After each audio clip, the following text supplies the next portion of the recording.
Welcome to my dining room, also currently known as my plant growing room / nursery. So what I'm trying to do here in this window with our friendly trusted plant dog Copper here, we're trying to grow a lot of the plants that are going to need a lot more time to go from seed to a full plant that we want to put out in the garden. We got to kind of think of when we want to put that plant out in the garden, how long it's going to take, and work backwards. A lot of what you see here was planted on the 23rd of February, so it's been growing quite a bit. We have a lot of different stuff. A lot of this is flowers that I was growing just for kind of the front of the house. Those take an insane amount of time, unfortunately. But we do have some things like some broccolis that can go out early because they're a little more frost resistant.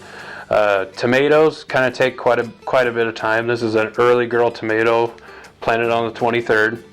We got a couple other different varieties. But you can also see this little pack of their California Wonder Peppers, which are start out as green pepper, planted on the same day as this tomato plant and these sunflower plants, but you can tell they're only about that big. So right now we're kind of growing a lot of different things. Like I said, we got some kohlrabi, some Brussels sprouts, some cantaloupes, which I probably wouldn't grow in your first garden, peppers, tomatoes, but we're also doing mostly in these 6-cell packs and pots. But another option, you can get something like this garden tray here. And basically what I did here is kind of playing around with some onions and some leeks, is I put a layer of soil down, most of it, and I just covered this section of seeds. So each one of these represents a different plant and a little gap in the middle, so I'll know which ones are which. And then I just cover them with a finished layer of potting mix and water them in, because these don't need to take up an entire cell like this. And I can just pull out the little plants and transplant those into the garden. Another couple options that you can do to help things along if you're not going to do this inside is something called a heat mat.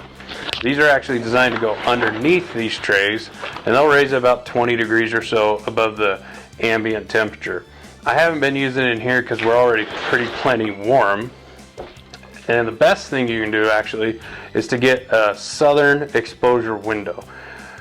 Right now I'm on the northeast corner of my house. It's not the most ideal, but you can tell it's still growing quite a few plants.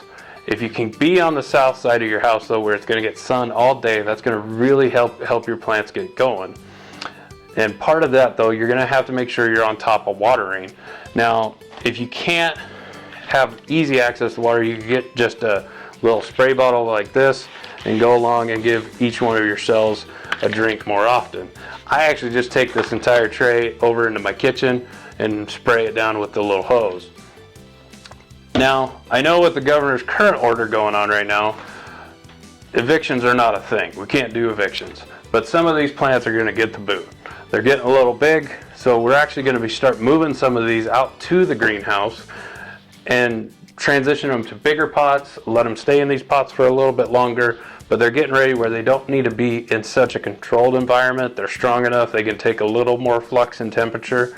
If you were going to go straight, if you didn't have a greenhouse, and you were going to go straight from your house to the garden, you're going to want to harden these plants off. And what does that mean? If you take these plants and go plant them in the garden and leave them there all day, all night, they're going to have a lot more transplant shock, and they're going to be a little more susceptible to the cold because they're not used to having to deal with wind, direct sun, and things like that. So I would actually take these outside during the day and then bring them back in at night, so they kind of get used to being outside a little bit, and it actually will help them take root a lot better when you do put them in the garden. I like to just use my greenhouse for that purpose, but depending on what your context is, it could be a little different for everybody. So we're going to start moving some of these out to the greenhouse and see what else we can do out there and plant some more seeds.